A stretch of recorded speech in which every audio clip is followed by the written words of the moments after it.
ஒரு குடும்பத்தை சார்ந்தவங்க போயிருக்காங்க.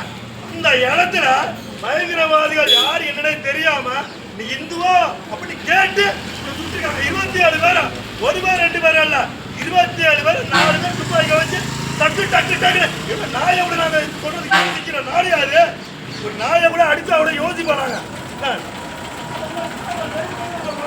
27 பேர் வீட்டுக்கு ஜம்மு காஷ்மீர் பயங்கரவாதத்தில் இருந்து அவங்களுக்கு நினைவு கருத்து மையம் இந்த கூட்டம் வந்துட்டு இருக்கு.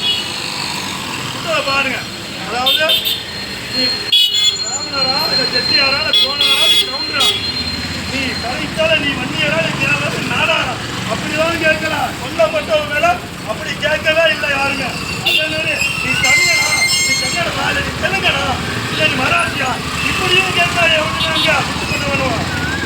அது மாதிரி நீ எந்த கட்சியில நீ பிஜேபி ஆதியா இல்லை வந்து காங்கிரஸா அதிமுகவா இல்லை அதிமுகவா இல்லை இதை வந்து பாட்டாளி கட்சி எந்த கட்சி கூட கேட்கலாம்.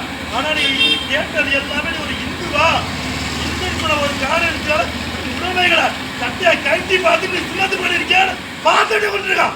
இன்னைக்கு சுமத்து பண்ணிருக்கான் பார்த்துட்டு தான் அவனை கொண்டிருக்கான். இன்னைக்கு உடைமையை கைட்டி வச்சு 27 பேர் இன்னைக்கு சுட்டு பண்ணிருக்காங்க. இன்னைக்கு அது ஆலயத்து வெளிப்பாடுதான்.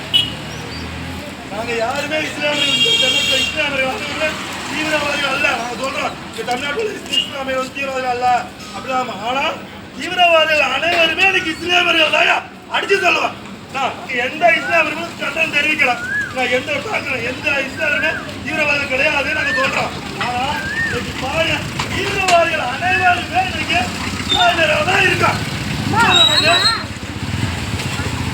அதை 27 பேர் சார்பாக இன்னைக்கு நினைவஞ்சலி செலுத்தப்படுகிறது. 7 பேருக்கு தீபம் ஏற்று வழிநடந்து